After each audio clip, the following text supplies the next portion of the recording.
Today, we're going to talk about the neuroscience of enlightenment.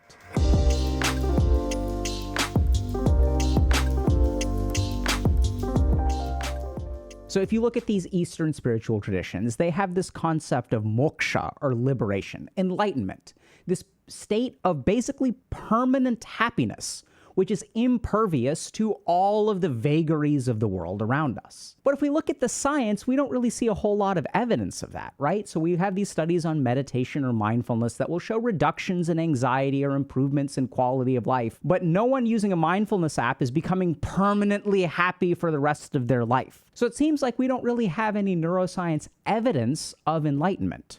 Or do we?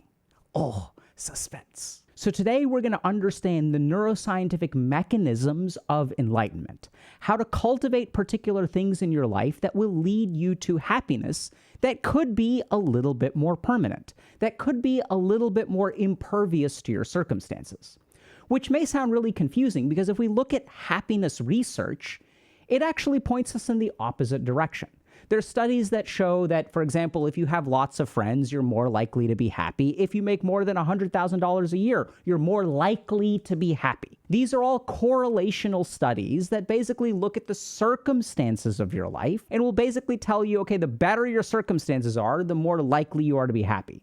So if you were born with a silver spoon in your mouth and a gold spoon up your butt, then good luck. You won the lottery and you're more likely to be happy. The challenge with all of these studies on happiness is that they don't really give us actionable information, right? So if the secret to happiness is making a bunch of money and having a lot of friends, that's not necessarily something you can control. It's a huge problem because you can move in that direction, but ultimately people may not like you. You may get fired from your job. You can't just wake up tomorrow and make $100,000. And as I've seen in my clinical experience, it's not clear that money buys happiness. Money does buy security, which can be one of the components of unhappiness or fear or anxiety, but it's not like making infinitely more money actually increases your happiness. So what does the neuroscience of happiness tell us? What do we know about sort of principles of neuroscience that could give us a clue how we can be happy in spite of our circumstances?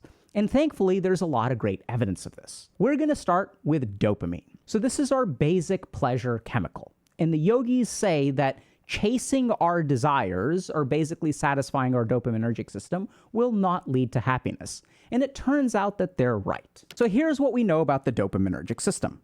So anytime we get a release of dopamine, we get some amount of pleasure, and then we also get some amount of anticipation. So this is what dopamine does. Anytime dopamine gets released, we feel good, and we get anticipation, and we get behavioral reinforcement. So I'm kind of lumping those two together. So when we talk about anticipation, the other way to think about it is craving. So anytime I do something dopaminergic, I enjoy it and I want more. Now this would be totally great if it were not for one fundamental feature of life, which is this fucking thing called adaptation. So all living organisms adapt, right? They don't just live the same way over and over again. And this is why dopamine will forever be a trap.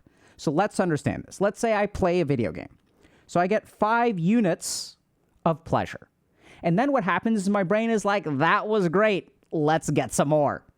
And so then I have 5 units of anticipation or craving. I want to play again, right? I want to achieve what I achieved the first time. The problem is that when I get these 5 units of anticipation, I also get 1 unit of adaptation. So what that basically means is we develop a tolerance. So this is a feature of human evolution, life evolution, really. So for example, you can drink 1 cup of coffee, the first cup of coffee in your whole life, and you'll be wired forever. But as you develop a tolerance, what literally happens with dopamine is that we remove dopamine receptors from our cells. So the maximum dopamine signal that we can receive actually goes down. So let's look at what happens practically, right? So I do this action once and I get 5 units of pleasure. I get 5 units of anticipation and I get 1 unit of tolerance. So now the second time I engage in the activity, I only get 4 units of pleasure because I have this 1 unit of adaptation. So my maximal pleasure goes down. The problem though, is that the craving is based on this. The craving actually doesn't go down. The craving remains the same. So now as I engage in the second round of the behavior, I get 1 more unit of tolerance and only 4 units of pleasure. So this wasn't quite as fun.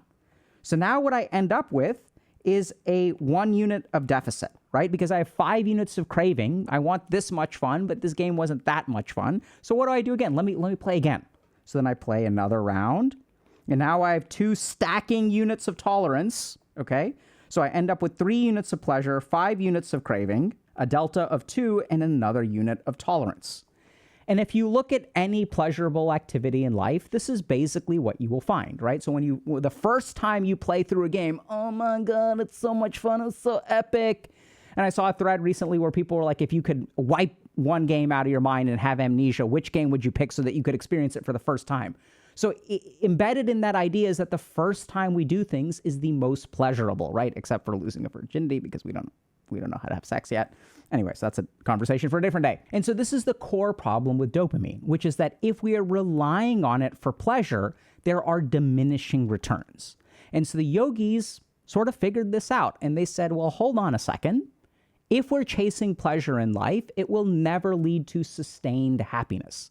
And we see this very practically, right? So we'll have people who will chase one dopaminergic activity after another dopaminergic activity after another dopaminergic activity.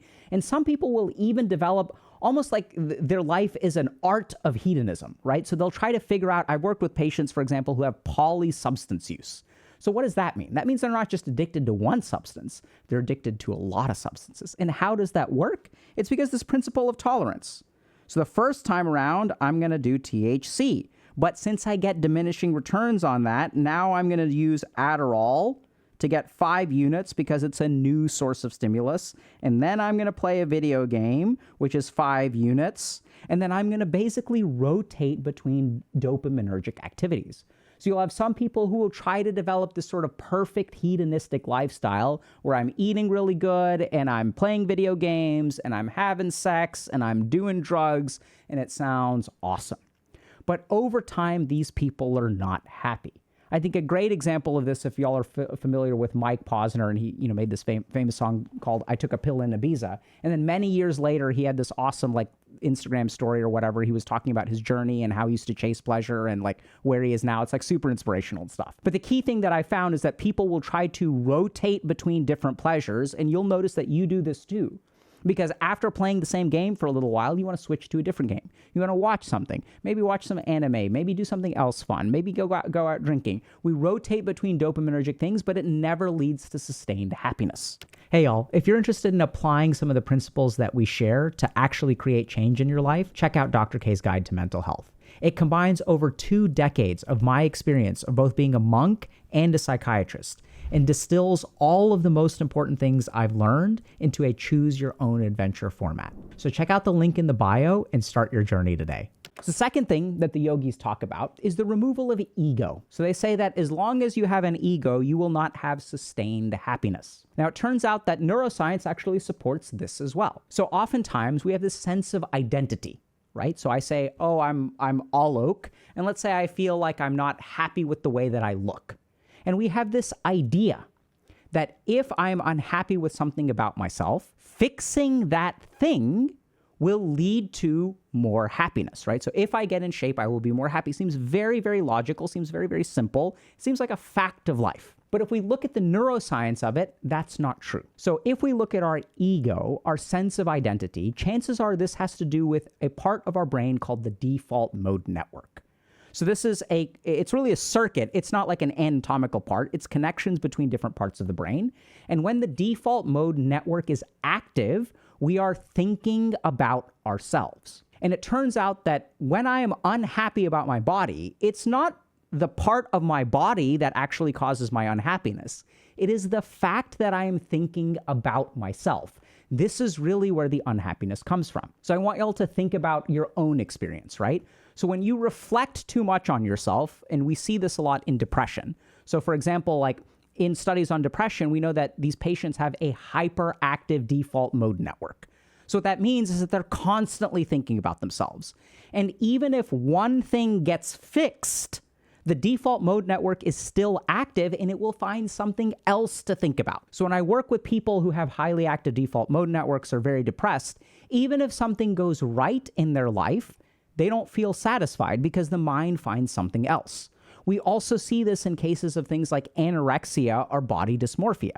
where it isn't fixing a particular thing that leads to happiness.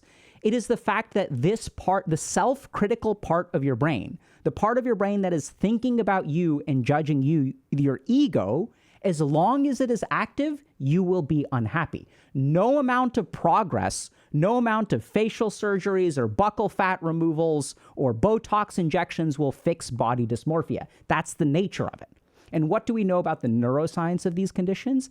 It is high activity of the default mode network. It also follows, and we have clinical evidence of this, that disabling the default mode network is what leads to relief. So when someone is depressed about their life, fixing all of the problems that they perceive doesn't necessarily lead to happiness.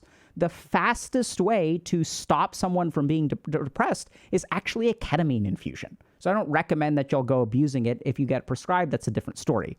But what we know is that ketamine is a dissociative agent, which means that it unplugs us from our sense of self. We also know that the default mode network can sometimes be disactivated or deactivated by psychedelics. Once again, I don't recommend that. And oh, this is very surprising and shocking. Turns out that meditation is a very good way to deactivate the default mode network. So once again, it seems like the yogis were onto something when they said, remove your ego from the equation, because once the default mode network gets deactivated, this is when we're happy. It is not in satisfying our views of ourselves that are not very good that actually leads to happiness. It can lead to progress and some degree of contentment. But that too depends on whether the default mode network is active when you are done. So if I feel unhappy about my body, the question is, after I work out, what happens to my default mode network? The more active it is, the more unhappy I will remain, whereas oftentimes what happens when we move in the right direction is we actually disable the default mode network. So that's still the key principle at play. The third principle that we're going to talk about is living in the present, which is really fantastic because everyone's like, oh yeah, man, I'm trying to live in the present. So I'm not going to pay rent. And I'm not going to pay you back because that's in the future. And I'm living in the present. So I'm going to do what I want. I'm going to live in the present. I'm going to play video games. I'm going to get hot. It's going to be great. I'm living in the present. Turns out that living in the present is absolutely a fantastic idea. And the reason for that is because our brain is honestly a little bit scuffed. There's one basic problem with living in the future. So if we look at the neuroscience of our brain, when we project into the future, we can actually experience a hypothetical pain, but we cannot experience a hypothetical pleasure. So I'll give you all just a simple example of this, okay? So if you look at someone who's stuck in an anxiety loop, they're worrying about the future. And then if you literally look in their brain when someone is having in an anxiety loop or a panic attack, the parts of their brain that experience, okay? So this means the feeling of it, the experience, not hypothetical. The parts of their brain that experience negative emotion are active.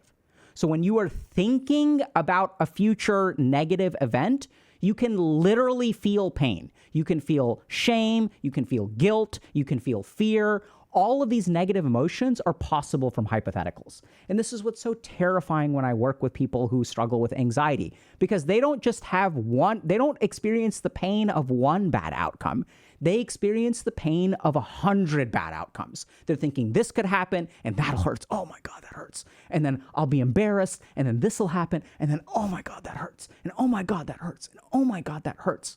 And it's crazy because they're literally experiencing more pain through these hypotheticals than they would if this action actually happened and only one outcome happened. Even one bad outcome is one unit of pain, but they're projecting into the future and they experience a lot of pain. Now, the scuffed thing about our brain is that this doesn't work for pleasure. Our brain does not hypothesize pleasure and get a spurt of dopamine, right? You can be anxious about the future and feel ashamed and your heart rate will go up and all this kind of crap. That can happen here and now, but you can't think about playing video games and get that rush of dopamine. You can't think about having sex and get the pleasure of an orgasm. Our brain is just not designed to do that, and that's what's so scuffed. And we see this a lot in studies on things like neuroeconomics, where I'll ask you, okay, you have a 100% chance to get $100. I can just give you $100 right now, or there's a 50% chance to get $250. Which one do you pick, right? And the majority of human beings, even though we know that statistically $250. On average, I will get $125. I value the 100 guaranteed more than the potential loss of nothing. So if we really look at it in our brain, the way we make calculations, losses are worth more than gains. They're valued at a higher rate. And this is a principle of biology. This is baked into our neuroscience. And what is the mechanism of that?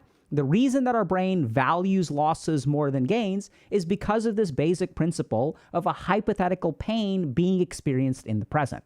So as you're thinking about, do I want $100 in my hand? But what if I don't get anything? What if I get zero? That hurts so much. So that tiny amount of hurt versus the pleasure of, oh crap, I've got $250. That's awesome, right? That sort of discrepancy between the way that our brain actually works makes it so that losses feel more real and will cause suffering. So what do the yogis do? The yogis conclude very easily that, okay, so don't live in the future because it's a rigged game, right? So if you're living in the future, you can experience the pain, but you can't experience the pleasure.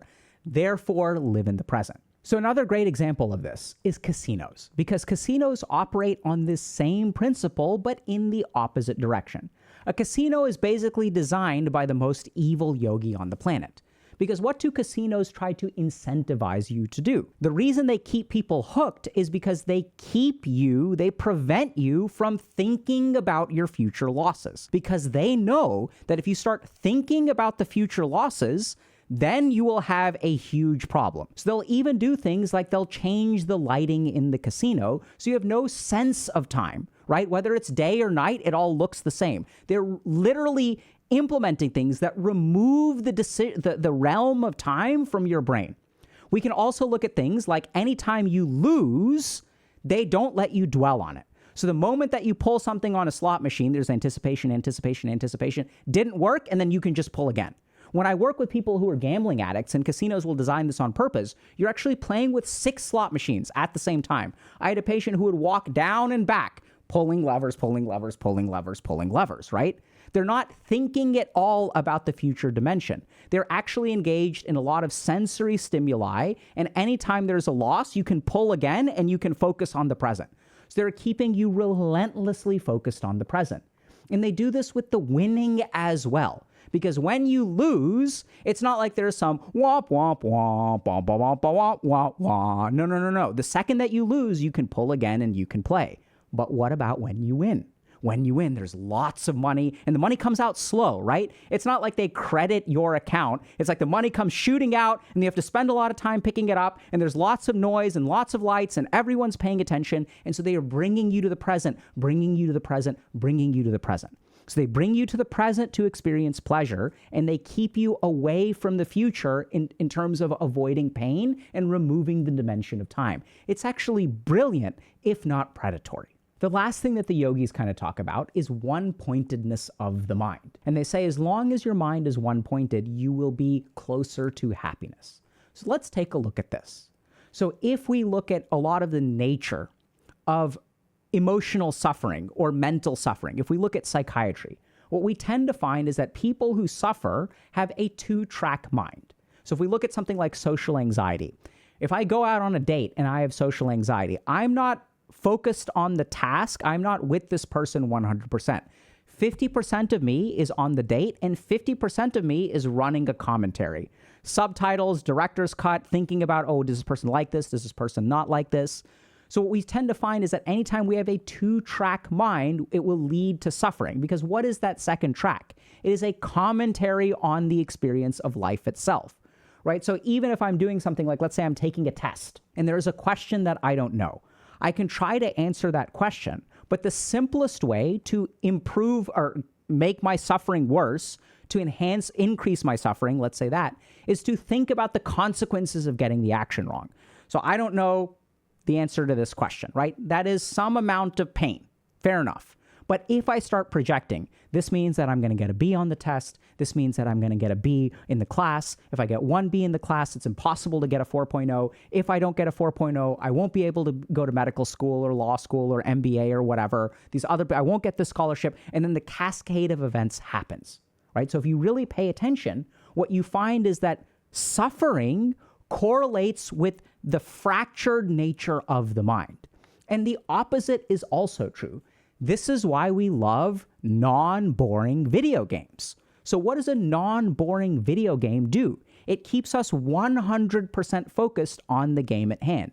What are the games that we enjoy the most? It's the ones, what are the ones that are this full of butt-clenching moments and on the edge of your seat, right? Like, it's like, we're right on the edge. And if you look at some of these, like, battle arena kind of games where the world is constantly shrinking, why do they do that? It's to keep you constantly engaged, keep you focused, keep you so that a moment of distraction costs you so much, right? This is also why, if you look at very simple game mechanics, like damage to HP pools, a lot of times over time, what we see in video games is that the damage to HP pool is very favorable for like one-shotting things, right? So it's not like I have 1,000 health and I do 10 damage. I don't know if y'all remember this game War, which is a card game where it's like, I flip over one card and you flip over one card. And whoever gets the higher card gets both of the cards, right? And the goal is to like wipe out the other person. This is the most fucking boring game on the planet because the HP pool is super high and the DPS is super low. So we're sitting there, blah, blah, blah, blah, blah, blah, blah, blah, blah.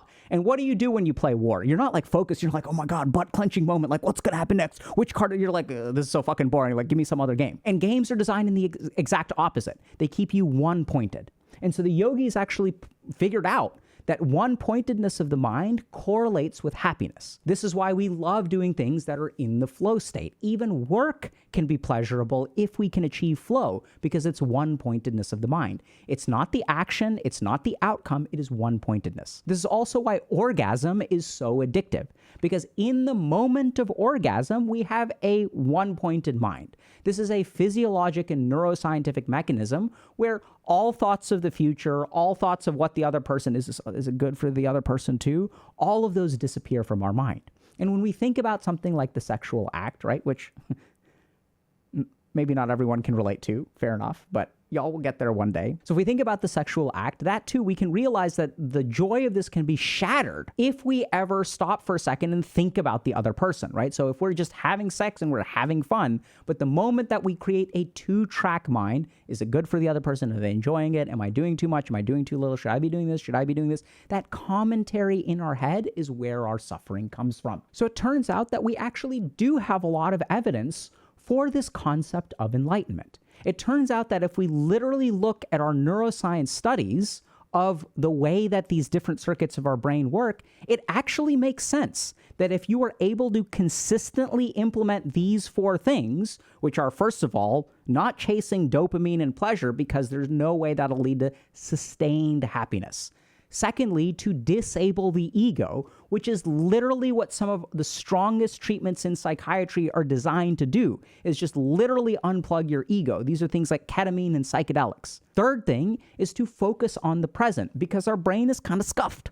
It's kind of scuffed. It's like rigged, that it can experience a hypothetical pain, but not experience a hypothetical pleasure.